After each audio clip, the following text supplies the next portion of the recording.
আসসালামু আলাইকুম। আওয়ামী লীগ সম্পর্কে একটা কথা আমি বলতে চাচ্ছি। এরা কেউটে সাপ। কেউটে সাপ আপনি চেনেন? একবার আপনাকে ছোবল দিলে সে ছোবল থেকে আপনার জীবন চলে যাবে। আপনাদের যদি এখনো শিক্ষা না হয়ে থাকে তাহলে এই দলটাকে পরিপূর্ণভাবে নিষিদ্ধ করা ছাড়া কোনো বাঙালি জাতির কোনো নিষ্কৃতি নেই। বাঙালি বলবো না, আমি বাংলাদেশিদের কথা বলবো, কারণ আমি ন্যাশনালিস্ট।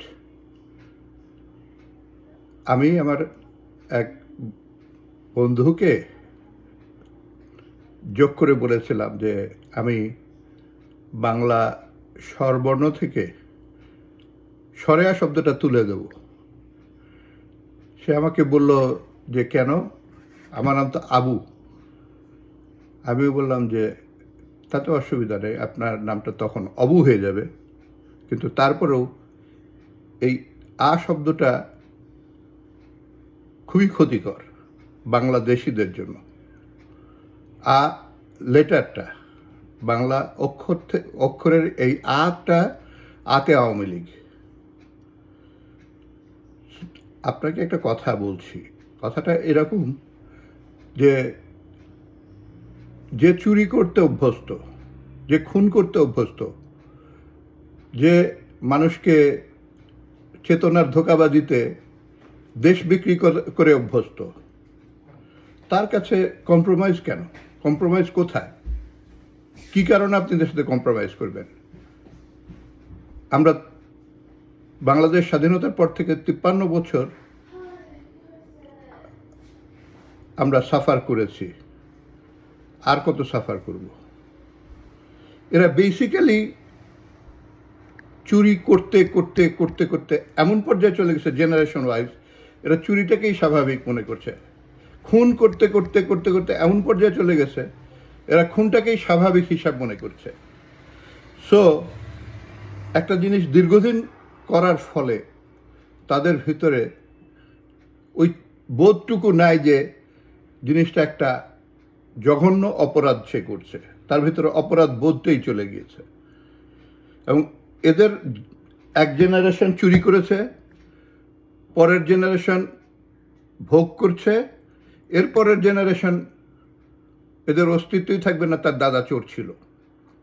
কারণ মানুষের জীবনটা খুব ছোট, মাঝখান দিয়ে আমরা এই জীবনটা পার করছি একটা অভিশপ্ত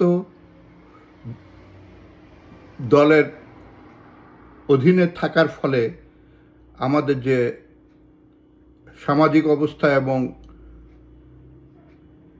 আমাদের বাংলাদেশের যে অবস্থা হয়েছে, এরপরেও যারা সুধী সেজে এই দলের বৈধতা নিয়ে আইনগত চ্যালেঞ্জ করে, চোরের কাছে আবার আইনের কি ভ্যালিডিটি আছে? চোর তো চোরই, ডাকাতের কাছে আইনের কি ভ্যালিডিটি? ডাকাত তো ডাকাতি। আপনি একটা কেউটে সাপ আপনার পাশ দিয়ে যাচ্ছে, আপনি কি বলবেন যে না, বেচারা সাপটা, তাকে মারা ঠিক হবে না? আজকে আপনি তাকে যদি না মারেন, ঠিক ভেরি নেক্সট মোমেন্টে সে আপনাকে ছোবল মেরে আপনাকে শেষ করে দেবে। আওয়ামী লীগ হচ্ছে এমন একটা দূষিত রক্ত। আমি কিন্তু আরেকটা কথা বলি মানুষকে, যে আপনার রক্ত বি পজিটিভ, আমার রক্তও বি পজিটিভ। হসপিটালে হয়তো কোনো একটা ফেটাল সিচুয়েশনে, একটা সিভিয়ার ব্লিডিংয়ের কারণে আপনার ব্লাড ট্রান্সফিউশনের প্রয়োজন, আপনি আমাকে রক্ত দিলেন। আপনার আমি পলিটিক্যাল পরিচয় জানতাম না, আমার ব্লাডের সাথে আপনার ব্লাড ট্রান্সফিউজ হবে না। কারণ হচ্ছে, দেখবেন যে বলছে ডাক্তার যে হোয়াটস গোয়িং অন, হিমোলাইসিস হয়ে যাচ্ছে, রক্তটা ভেঙে যাচ্ছে, মানে ব্লাড সেল আরবিসি ভেঙে যাচ্ছে। এটার কারণ রিসার্চ করে দেখা গেল তার রক্ত B positive, within bracket Awami League আছে। সুতরাং এই একটা জঘন্য স্পিসিস, যারা কোনোদিন মানুষ হবে না। সুতরাং আপনি আরেকটু সময় থাকতে জিনিসটা বুঝে নেন। কেউ আপনার বিএনপির ছদ্মবেশে, কেউ হয়তো জামাতের ছদ্মবেশে, কেউ সুধীর ছদ্মবেশে আওয়ামী লীগকে লিগালাইজ করার চেষ্টা করবে। দেয়ার ইজ নো সুধী আওয়ামী লীগ। এরা জন্ম থেকেই বর্বর, জন্মেছে বর্বর, সময় পার করছে বর্বরতায়, জীবনের শেষেও এরা বর্বরই থাকবে। সুতরাং সচেতন হন, দেশকে ভালোবাসেন, বাংলাদেশকে ভালোবাসেন। আর আমি বাংলাদেশিদেরকে নিয়েই কথা বলছি, বাংলাদেশিরা যাতে শান্তিপূর্ণভাবে বাকি জীবনটা পার করতে পারে সেজন্যই বলছি।